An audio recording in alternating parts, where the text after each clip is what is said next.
నార్మల్‌గా అందరూ అనుకుంటారు.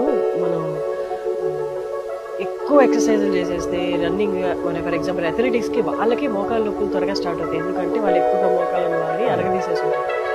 కానీ ఇప్పుడు సినారియో అలా లేదు. ఇప్పుడు సిట్యుయేషన్ బయట ఎలా ఉందంటే ఇంట్లో కూర్చున్న వాళ్ళకి లేదా సాఫ్ట్‌వేర్ జాబ్ చేసే వాళ్ళకి ఎక్కువ మోకాళ్ళ నొప్పులు వెరాజ్ అథ్లెట్స్ ఎవరైతే రెగ్యులర్ ఎక్సర్‌సైజ్ రెగ్యులర్‌గా రన్నింగ్ చేస్తూ ఉన్నారో వాళ్ళకి లేట్‌గా స్టార్ట్ అవుతుంది.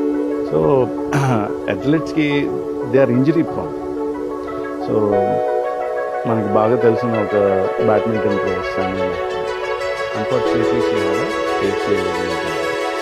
దానివల్ల ఇప్పుడు ఆవిడ ప్రొఫెషనల్ బ్యాడ్మింటన్ ఆడట్లేదు. రెగ్యులర్గా ఎక్సర్సైజ్ చేసేవాళ్ళు లేకపోతే రెగ్యులర్గా వర్కౌట్స్ చేసే వాళ్ళకి ఇంజరీస్ అవ్వని. But because they are train they are proness to be injuries.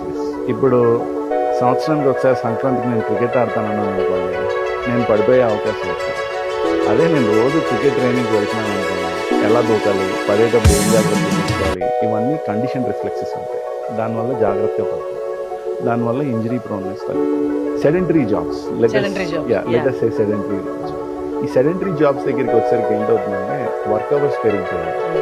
వాళ్ళు ఏసీ రూమ్లో వర్క్ చేస్తారు, ఏసీ కార్లో ఇంటికి వెళ్తారు, ఇంట్లో ఏసీలో ఉంటారు.